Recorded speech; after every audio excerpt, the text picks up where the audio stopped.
posisinya aneh banget. Jadi ini aku lagi ngedit video yang barusan selesai aku take tadi.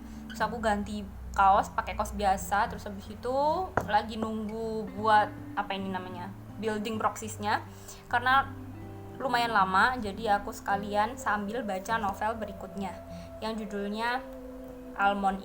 Ini bakalan masuk ke video bareng sama novel yang ini. Buat novel sama kopi ke lantai 2 rumah yang menghadap ke kebun. Ya, ini menghadap ke kebun. Bener-bener pohonnya masih gede-gede banget di belakang rumah tuh. Kenapa aku kesini? Karena di dalam rumah itu gelap. Aku mau baca itu nggak bisa karena mati listrik. Terus ya udahlah, daripada aku nggak baca apa-apa, mau baca ebook pun HP ku baterainya tinggal dikit. Takutnya nggak bakalan bertahan lama dan aku nggak tahu ini mati lampunya sampai kapan. Jadi aku memutuskan untuk naik ke lantai 2 cari tempat yang lebih terang. Untung di luar sini lagi mendung, jadi enak, kayak nggak panas gitu loh di luar. Kalau pas nggak mendung ya panas, aku males kesini. Untungnya lagi mendung, jadi aku mau baca dulu di sini sambil ngeliatin kebun yang ijo-ijo kayak gitu.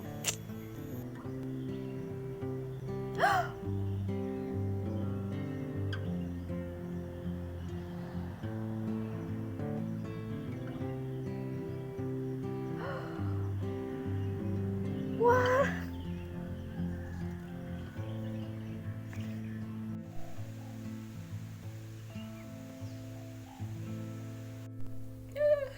hai, I'm back. Jadi beberapa hari ini, dari sebelum puasa sampai ini puasa di hari keempat, hari ini hari keempat kalau nggak salah, itu aku udah menyelesaikan untuk baca 2 novel. Yang pertama itu judulnya Your Name dari Shinkai Makoto, sama Almond dari Son Won Pyong. Iya nggak sih bacanya gitu? Entahlah.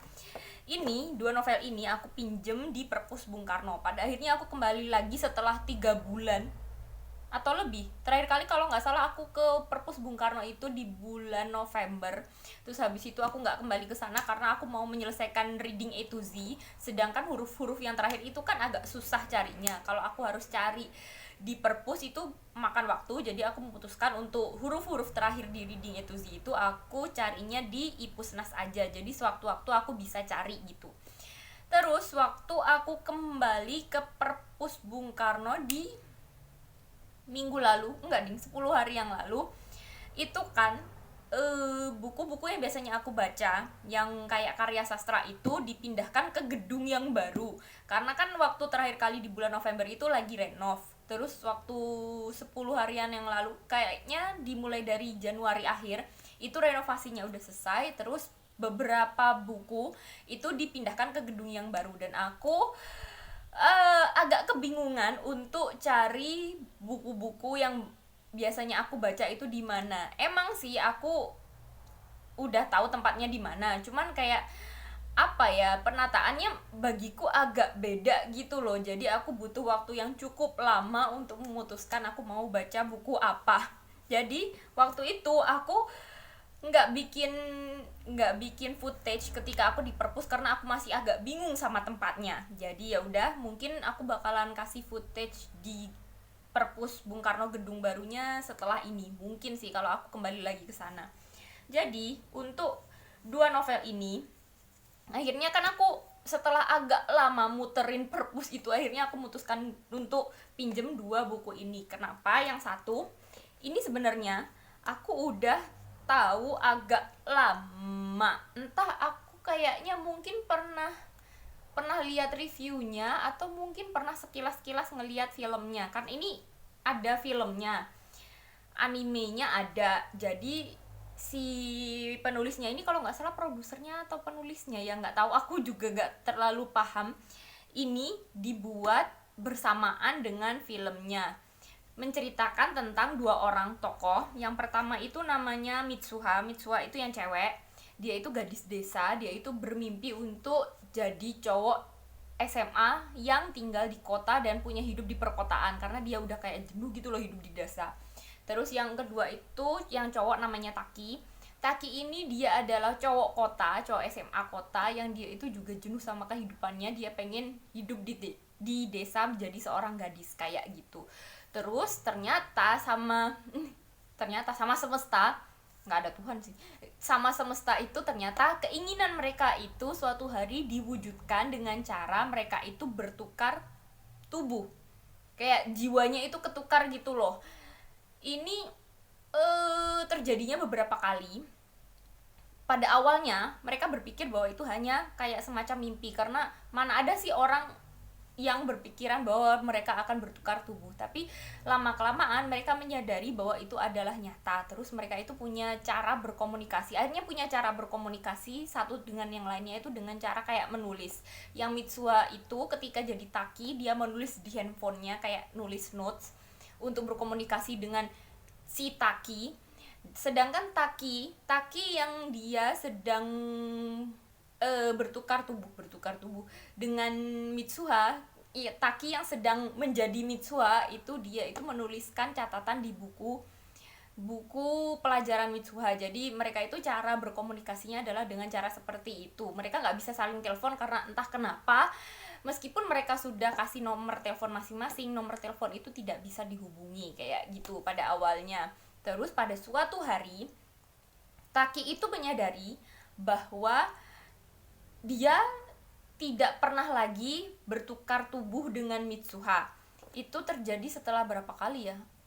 Beberapa saat setelah mereka bertukar tubuh beberapa kali, itu tiba-tiba Taki menyadari bahwa mereka tidak bertukar tubuh lagi. Dan ketika itu Taki itu mulai merasa khawatir dan kebingungan di mana keberadaan Mitsuha. Sedangkan memori tentang Mitsuha, memori tentang tempat tinggal Mitsuha, memori tentang kejadian ketika mereka bertukar tubuh itu lama-kelamaan itu kayak menghilang gitu loh. Entah kenapa, meskipun Taki berusaha keras untuk mengingat di mana Mitsuha tinggal, bahkan nama Mitsuha itu dia itu lama-kelamaan kayak lupa. Dia tahu bahwa dia pernah bertukar tubuh, tapi dia itu lupa nama desanya Mitsuha apa, bahkan nama Mitsuhanya. Terus dia akhirnya berusaha keras, sebelum dia melupakan segalanya, dia itu berusaha untuk mencari di mana keberadaan Mitsuha, karena dia mulai merasa mengkhawatirkan Mitsuha. Takutnya mereka nggak bertukar tubuh lagi karena terjadi sesuatu yang buruk pada Mitsuha kayak gitu.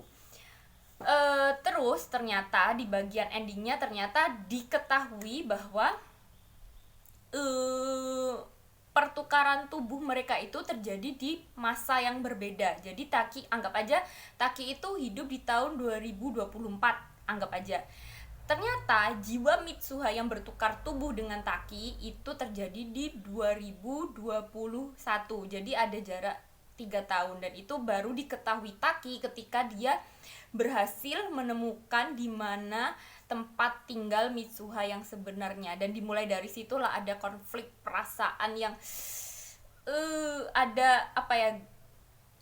ada rasa ketakutan bahwa Taki akan kehilangan sosok Mitsuha yang dia bahkan belum pernah ketemu secara physically. Dia hanya tahu bahwa ada keberadaan Mitsuha yang sering bertukar tubuh dengan dirinya, tapi dia tidak pernah sekalipun bertemu dengan Mitsuha. Dan dia kayak berusaha untuk menyelamatkan hidup Mitsuha yang saat itu kayak sedang dalam mara bahaya kayak gitu sih. Inti ceritanya seperti itu. Terus di endingnya juga ada plot twist yang bagiku cukup mengharukan. Cuman masalahnya ini, setauku filmnya, untuk film animasinya ini sukses, dan itu banyak orang yang suka sama filmnya karena emang ceritanya itu sebenarnya mengharukan, terutama di bagian ending ketika Taki berusaha untuk menyelamatkan Mitsuha, ketika Taki udah melupakan nama Mitsuha, ketika Taki di paling akhirnya itu berhasil menemukan seseorang yang sepertinya itu benar adalah Mitsuha. Itu kayak di bagian itu aku mulai terharu. Cuman kalau dibaca dari novelnya, entah mungkin karena ini terjemahan atau gimana, aku nggak ngerasa terlalu klik gitu loh sama ceritanya. Pada awalnya, di bagian awal cerita itu aku masih agak bingung menggambarkan situasinya. entah mungkin karena terjemahannya kaku atau emang tulisannya seperti itu, aku nggak ngerti. Aku nggak terlalu bisa membayangkan situasinya gitu loh. Mungkin karena emang cerita ini agak apa ya, imajinatif, nggak bener-bener terjadi di kehidupan nyata. Mana ada sih di kehidupan nyata orang bertukar tubuh, kan agak susah untuk dibayangkan. Cuman ya itu aku masih agak susah untuk mengikuti jalan ceritanya. Kadang aku juga susah menentukan ini siapa di tubuh siapa, kayak gitu sih pada awalnya. Cuman agak ke belakang udah mulai masuk ke ceritanya, mungkin di 20 halaman ke belakang udah mulai bisa aku pahami. Cuman aku nggak bagiku rasanya kayaknya untukku pribadi aku bakalan lebih suka dan lebih nyantol, lebih emosional kalau aku nonton filmnya daripada aku baca novelnya. Kayak gitu sih, agak I don't know, aku nggak ngerti, mungkin karena tulisannya atau mungkin karena terjemahannya. Kan ini ya awalnya dari bahasa Jepang terus diterjemahkan, kan jadi mungkin agak susah di situ. I don't know. Jadi aku bakalan merekomendasikan orang untuk nonton filmnya aja daripada baca novelnya. Banyak loh orang yang suka sama filmnya, meskipun aku nggak nonton filmnya juga sih, tapi aku yakin pasti bahwa aku bakalan lebih suka nonton filmnya daripada baca ini, karena yang ini agak membingungkan menurutku.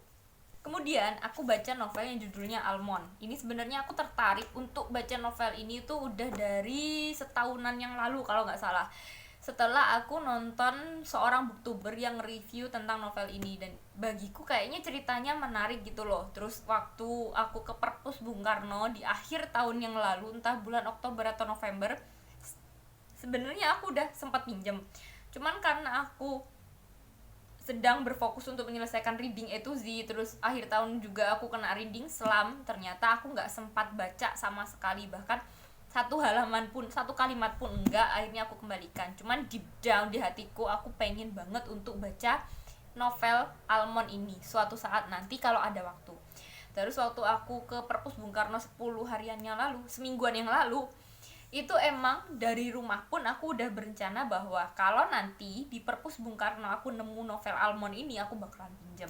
Terus ternyata setelah aku muter-muter di Perpus lumayan lama, kayak 1 jaman mungkin ya, karena kan emang settingannya baru, aku akhirnya nemuin novel ini di rak yang jarang banget aku lihat, karena raknya ada di bagian bawah. Biasanya aku ngeliatin novel itu ada di rak bagian nomor 2 atau nomor 3, di bagian bawah banget itu jarang gitu loh. Karena aku nemu, akhirnya aku pinjem, terus aku baca. Novel ini menceritakan kisah tentang seorang anak yang namanya Yunje.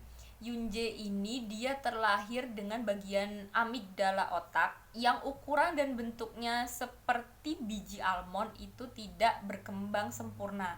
Sedangkan bagian amigdala otak ini adalah bagian penting yang mengatur tentang perasaan manusia. Jadi bagian inilah yang membuat seseorang itu merasa marah, merasa sedih, merasa senang. Pokoknya perasaan itu diatur sama amigdala otak. Karena di amigdala otaknya Yunje ini tidak berkembang sempurna, dia itu jadi manusia, jadi seorang anak yang semacam tidak punya perasaan gitu loh, tidak punya perasaan dan tidak bisa berekspresi. Terus akhirnya setelah didiagnosa sama dokter itu, ibunya dan neneknya ini yang sangat mencintai Yunje, mereka berdua itu berusaha keras untuk memberikan pendidikan perasaan pada Yunje di rumah. Selain dia sekolah seperti anak-anak pada umumnya, dia itu di rumah juga belajar bagaimana berekspresi, bagaimana menilai ekspresi orang lain, apakah orang lain itu sedang marah atau sedang senang, dan bagaimana menanggapi ekspresi orang lain itu dengan tepat, kayak gitu. Jadi di rumah itu dia belajar seperti itu. Sampai ibunya itu bikin kayak semacam bukan tebak-tebakan ya, kayak sebuah case, kalau keadaannya seperti ini orang harusnya melakukan seperti apa. Mungkin kalau orang sedang kehilangan itu harusnya menangis. Jadi Yunje itu kayak belajar gitu loh dari nenek dan ibunya di rumah. Dan sejauh yang aku tahu, ya emang sampai di batas itu doang. Karena aku kan waktu setelah tahu review novel ini dan aku ngerasa cukup bagus, aku nggak mau tahu lebih jauh lagi karena aku pengen pengen baca sendiri, aku nggak mau kena spoiler. Ternyata aku salah. Ternyata bagian yang Yunje itu belajar tentang perasaan, belajar bagaimana berkomunikasi dengan orang dengan baik dan benar dari nenek dan ibunya itu cuma ada di bagian sepertiga awal aja. Ternyata 2/3 berikutnya itu ceritanya lebih kompleks. Setelah dia belajar perasaan pada nenek dan ibunya, belajar perasaan, belajar bagaimana berekspresi dan menanggapi perasaan orang lain dari nenek dan ibunya, tiba-tiba ada suatu kejadian yang membuat nenek dan ibunya itu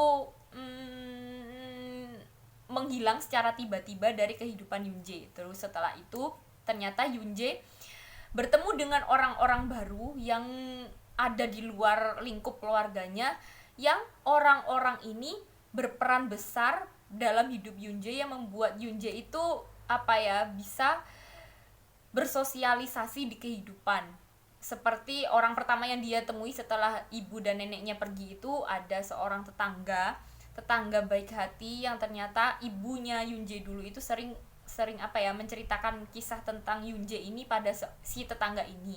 Pada awalnya Yunje nggak kenal banget sama si tetangga, cuman tetangga inilah yang datang menemui Yunje yang bilang bahwa nanti kalau Yunje butuh sesuatu atau butuh bercerita atau butuh makan atau apapun bisa menemuinya. Namanya Profesor Sim atau sebutannya adalah seorang profesor Sim kalau nggak salah. Itu nanti Yunje bisa menemuinya kalau butuh sesuatu. Terus Yunje pada awalnya dia nggak mau nggak terlalu menanggapi tetangganya ini. Cuma ternyata akhirnya setelah berkomunikasi beberapa kali, ternyata tetangganya ini adalah orang yang baik. Bahkan dia itu menggantikan ibu dan neneknya untuk jadi kayak wali murid di sekolahnya Yunje. Terus ada juga seorang teman baru yang namanya Gon, yang sebenarnya Gon ini adalah anak berandal yang sering melakukan keonaran di sekolah, bahkan di luar sekolah juga, yang pada awalnya Gon ini ngebully Yunje.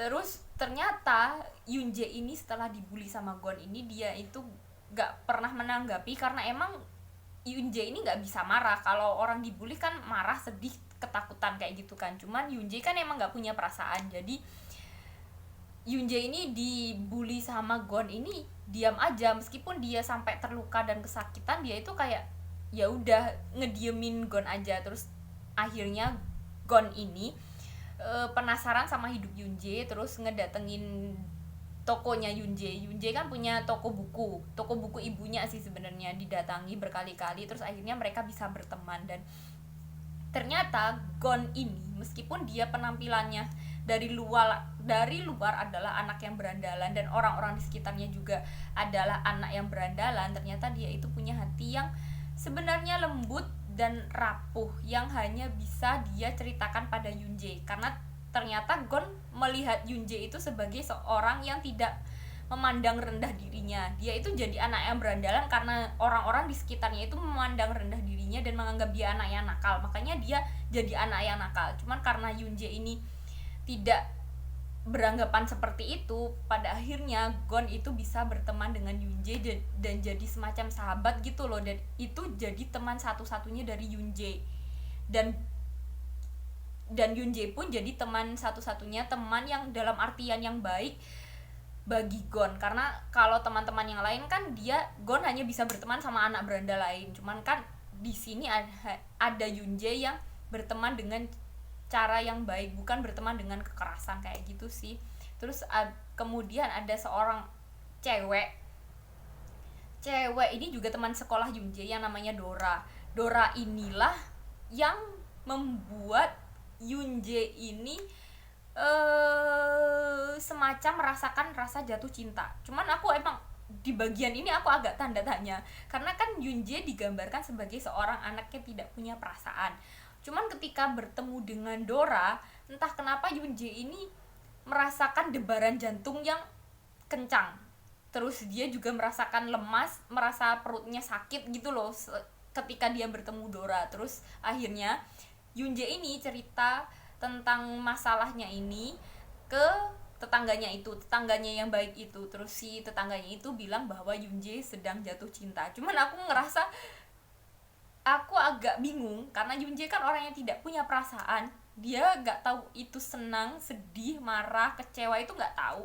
Cuman bagaimana mungkin dia bisa jatuh cinta sama seorang perempuan yang namanya Dora, dan dia juga masih kebingungan tentang perasaannya itu. Jadi dia itu cuma merasakan bahwa tubuhnya itu tidak enak, tapi dia itu nggak dia itu nggak bisa menentukan itu karena apa gitu loh.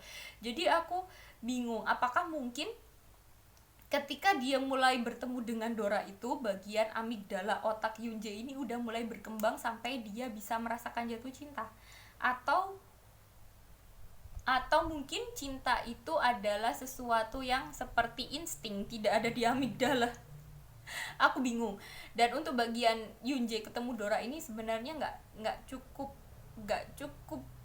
banyak, nggak cukup panjang, sampai ya udah cerita tentang Yunje dan Dora ini sesingkat dia akhirnya akhirnya tahu bahwa dia jatuh cinta sama Dora, udah gitu aja sih. Dan cerita yang paling panjang itu adalah cerita tentang persahabatan antara Gon dan Yunje, yang sampai pada akhirnya di bagian akhir cerita itu Yunje ini berani berkorban untuk menyelamatkan hidup Gon.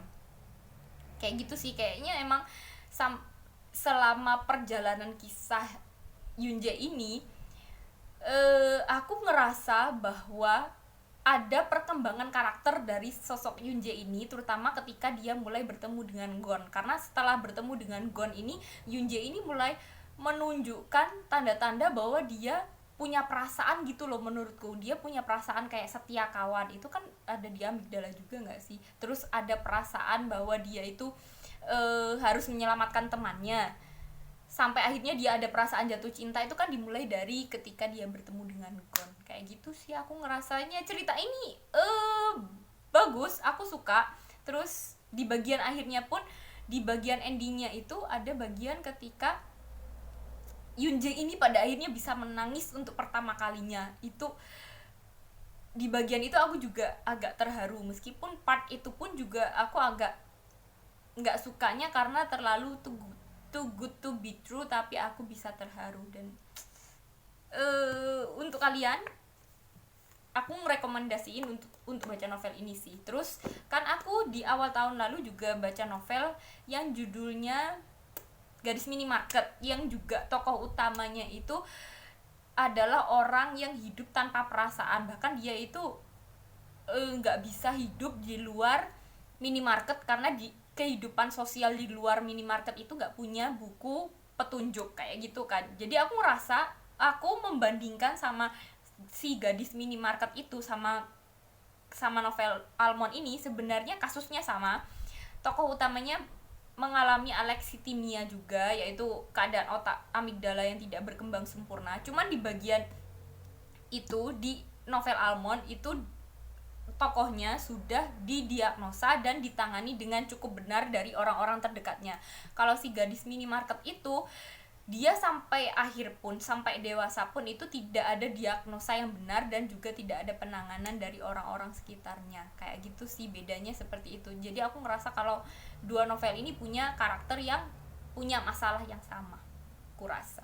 Sebenarnya aku juga lagi proses baca novel yang judulnya Pegunungan Tinggi Portugal, karya Yann Martel dari Ipusnas. Cuman aku nggak tahu aku bakalan bisa menyelesaikan novel ini atau enggak, karena setelah aku baca sampai sekarang sekitar halaman 80-an, aku masih susah untuk bisa masuk ke dalam ceritanya.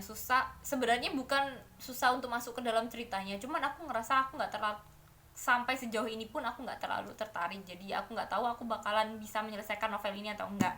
Jadi kalau aku bisa menyelesaikan novel ini, mungkin bakalan aku masukkan ke review novel berikutnya, di video berikutnya atau berikutnya lagi, I don't know. Karena emang proses baca novel ini agak lama, bahkan aku sampai pinjem novel ini 3 periode di Ipusnas, berarti udah sampai 15 hari lebih, tapi masih sampai ke halaman 80. Nggak tahu aku bakalan selesai atau enggak. Udah sekian, terima kasih udah nonton, terima kasih udah mau mendengarkan aku ngocehin tentang buku, dan semoga kalian tertarik untuk baca novel-novel yang aku anggap bagus. See you next time, goodbye.